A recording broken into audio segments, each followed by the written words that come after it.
Et justement, on a envoyé notre reporter le ventre vide, je vous rassure pour l'instant. C'est Christophe Chastanet qu'on retrouve sur le salon.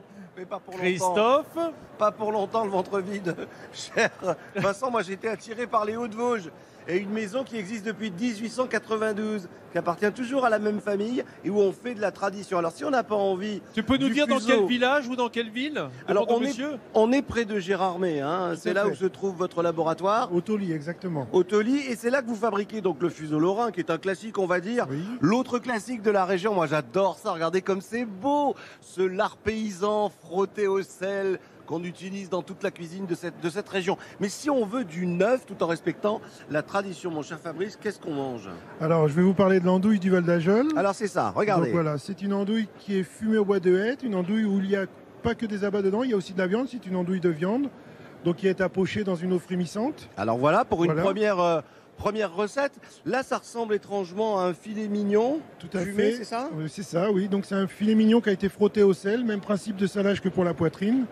Donc il est aussi fumé, mais il a un Et côté là, très très moelleux. C'est beau, hein. Qu'est-ce Oui, que oui. c'est beau, c'est luisant. Et puis alors ça, moi du jambonneau comme ça, Vincent, j'en trouve pas sur tous les étals. De quoi Alors, s'agit-il? Ce jambonneau-là, c'est un jambonneau qui a été fumé. Donc tous les produits-là sont fumés à la sciure de sapin. Et il est cuit dans cette poche-là avec du foin à l'intérieur pour aromatiser le goût de la viande. Et on mange avec quoi? Avec une petite potée de légumes, des pommes de terre à l'eau. Oh là là, et alors comme ça là, comme ça a l'air bon. Mais oui, c'est bon, regardez à l'apéritif. Merci, oh là là, oh Mais les de Hauts-de-Vosges. Et c'est marrant parce que ce matin, on se disait en plateau, mais qu'est-ce qu'il a fumé, Christophe Chastanet? On sait que c'est du jambonneau maintenant. On vous en ramène. Allez, on se retrouve tout à l'heure, Christophe. Merci. Alors, mes amis, on va retrouver Christophe Chastanet, notre gourmand de service, pendant qu'on visitait un peu le ring. Christophe qui est toujours près des bons produits.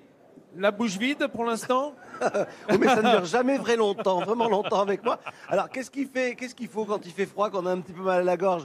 Qu'est-ce qu'on prend d'habitude? Ah, un petit sucre? Un petit c'est un petit bonbon des Vosges. Mais oui, eh ben ils sont là, regardez, on a envie de se jeter comme dans une piscine de bonbons.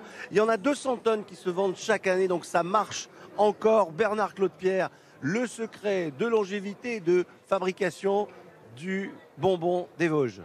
Eh bien, le secret de fabrication, c'est l'ancienne méthode, comme les anciens faisaient, la cuisson à feu nu, ce qui nous permet d'évaporer toute l'humidité de la base du départ et qui nous donne une longévité extraordinaire. Il faut quand même pas oublier la marque de fabrique, c'est quand même le bourgeon de sapin. Bien sûr, voici le départ, la plaque de bourgeon de sapin des Vosges que l'on fabrique chez nous, à plein fin, bien Et après, sûr. il est cassé. Et après, on les casse. Mais, petite précision, c'est toujours les femmes qui cassent les bonbons chez nous.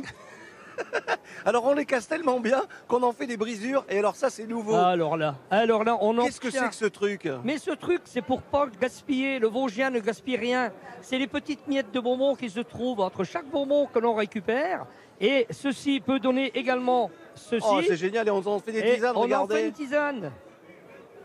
Oh, c'est génial. Oh, ce petit goût d'eucalyptus, je vous dis pas. C'est extraordinaire. Alors là, je voulais juste vous montrer, avant de vous rendre la parole, qu'on a aussi des produits des Ardennes. On laisse tomber la Champagne, hein, parce que, évidemment, elle est très représentée ici, mais aussi on a des produits des Ardennes avec de la rillette de dindon rouge. Vous connaissiez ça, vous, Vincent? Ah, bah, la dinde rouge des Ardennes. Magnifique bestiole. Dites-non, surtout au moment de Noël. Alors, Hein? c'est quoi ce produit-là? Parce que Vincent le connaît très bien, mais tous ceux qui ne le connaissent Monsieur pas. Vincent connaît rillette de dinde rouge des Ardennes, c'est une dinde, gros dindon qui est élevé uniquement dans les Ardennes. D'accord, Jean-Claude Briquet, vous êtes un spécialiste des Oui, producteurs des produits et régionaux des de productions. Champagne-Ardenne. Voilà. Alors, vous avez du boudin en pot. vous. Alors on a le boudin noir à toaster qui est fait par Eric, éleveur de porc, dans la Marne. Voilà, ben des produits. Et puis l'exception, allez, on termine par le fromage, là, par le fromage. Alors vous avez un fromage qui est fait par la C'est fromagerie génial, ça. d'Auxon, affiné au champagne rosé. Oh là là, je vous ramène ça. Vincent, je vous ramène ça avec Ça des serait bonbons des sympa, Vosges. ça serait Ouais, sympa, ouais. pas pour moi, mais pour Paul Laurent, notre camarade de France 2, parce Oui. que